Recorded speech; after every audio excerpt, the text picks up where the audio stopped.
नमस्कार बच्चों, भावराव देवव्रत सरस्वती विद्या मंदिर। मैं हिंदी आचार्य दयाशंकर। कक्षा 10वीं की कल हम बात कर रहे थे। पार्ट 3 हमने शुरुआत कराया था यशपाल जी का जीवन परिचय, कुछ पाठ के लेखक का आप लखनवी अंदाज जी की शुरुआत और शब्दार्थ।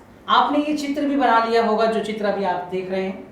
आज से अब हम पाठ सार पढ़ने जा रहे हैं, जो हमारा मेन और मुख्य उद्देश्य है, जिससे हम समझ सकते हैं पाठ क्या है। क्लास ध्यान से सुनिएगा और समझिएगा। यदि आप एक बार नहीं समझ पाए तो दोबारा आपको समझ नहीं आएगा। पाठ को बहुत गहराई से समझिएगा। किसी भी प्रकार की परेशानी को आप बाद में हमें बता सकते हैं।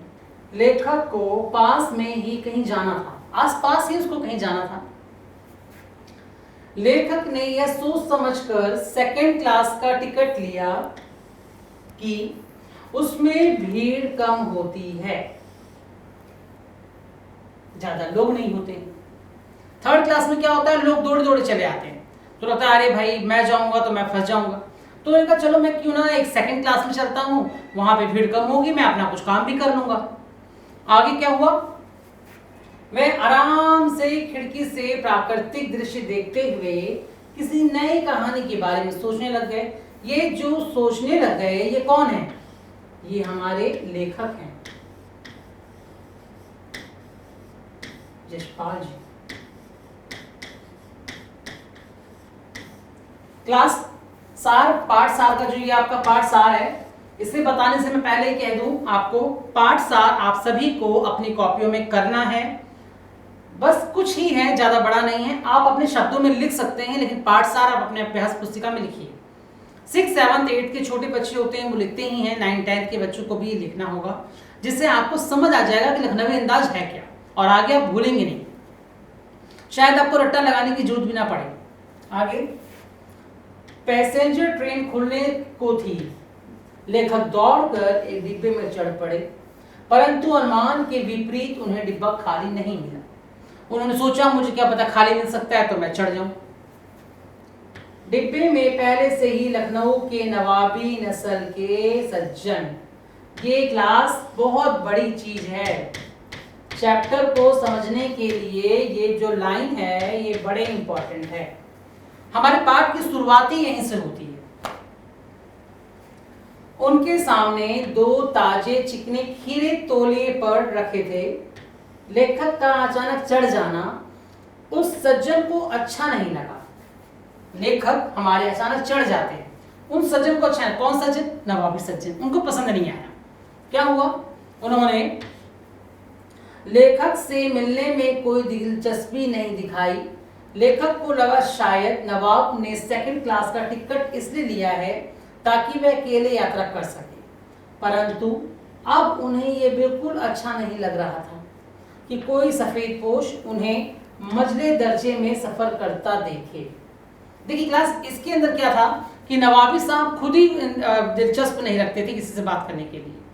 अब इसने सोचा कि खाली है यशपाल जी ने, कि मैं चलता हूं वहां पे। फिर क्या हुआ, लेखक को लगा शायद नवाब साहब उनसे ये सेकंड क्लास का टिकट इसलिए लिया है ताकि वे अकेले यात्रा कर सकें। परंतु अब उन्हें ये बिल्कुल अच्छा नहीं लगा। कोई सफेद पोश उन्हें मझले दर्जे में सफर कर, ये जो सफेद पोश है, इसका मतलब होता है भद्र व्यक्ति, अच्छे कपड़े पहनकर बैठा हुआ व्यक्ति। उन्होंने शायद खीरा अकेले सफर में वक्त में खाटने के लिए खरीदा होगा, परंतु अब किसी सफेद पोश के सामने खीरा कैसे खाएं? उन्होंने शायद खीरा भी अकेले सफर में सोचा होगा कि मैं अकेले खा लूंगा। अब किसी सफेद पोश के सामने खीरा कैसे खाए? नवाब साहब खिड़की से बाहर देखते रहे थे, परंतु लगातार कनखियों से लेखक की ओर देख रहे थे। ना सफेद पोश हमारे लेखक हैं, और जो परंतु लगातार कनखियों से लेखक की ओर देख रहे। देखिए जहां पे वो थे वहां वो बैठे थे अपनी सीट पर, और उन्होंने 2 खीरे रखे थे अपने सामने। सोचते खीरा मैं खाऊंगा आराम से जब मेरा मन करेगा। लेखक को देख भी रहे हैं,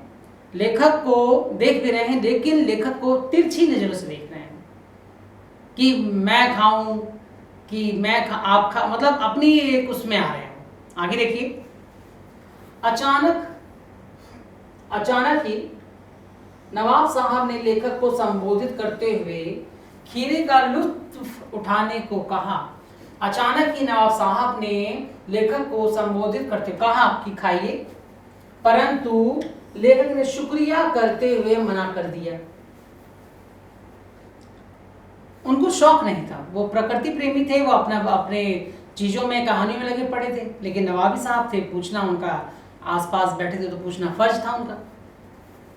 नवाब ने बहुत ढंग से खीरे को धोकर छीले, काटे, उसमें जीरा नमक मिर्च बुरक कर तौलिए पर सजाते हुए पुनः लेखक से खाने को कहा। दोबारा कहा, किंतु वे एक बार मना कर चुके थे, इसलिए आत्मसम्मान बनाए रखने के लिए दूसरी बार पेट खराब होने का बहाना बनाया। यशपाल जी का एक बहाना, क्या बहाना? उन्होंने पूछा कि आप खाइए और अच्छा लगेगा, खाइए, बहुत बढ़िया है या बहुत सुंदर है।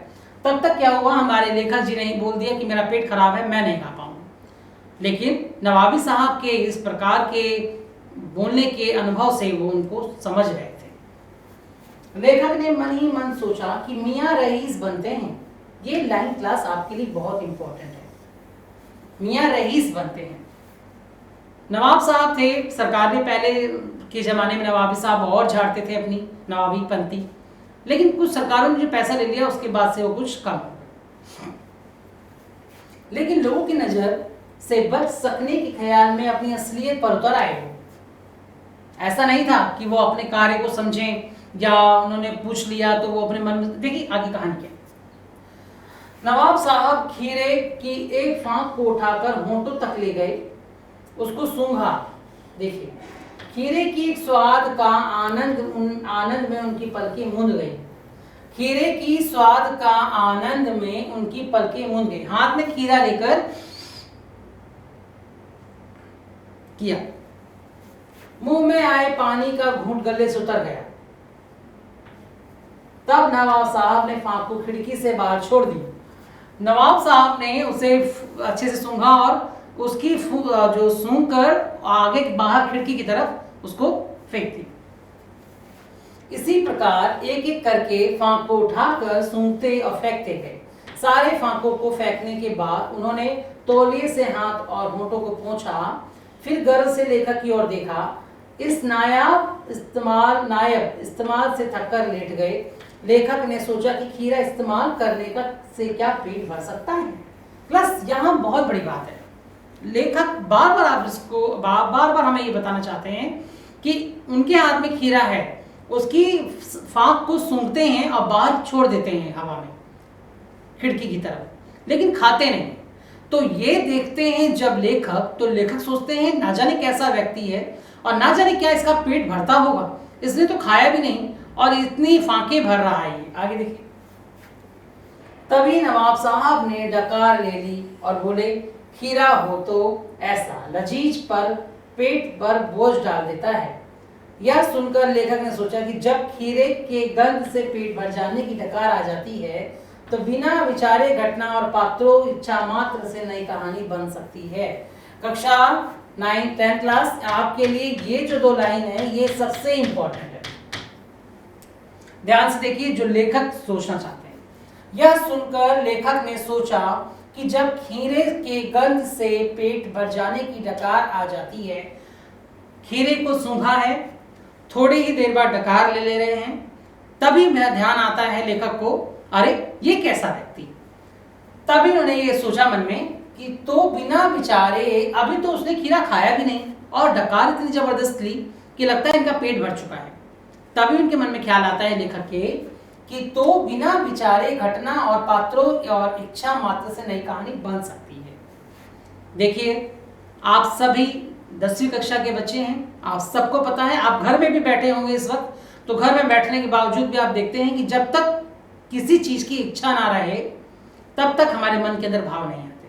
जैसे ही कोई इच्छा जगती है हमारे मन के अंदर अच्छे बुरे सारे ख्याल आते हैं।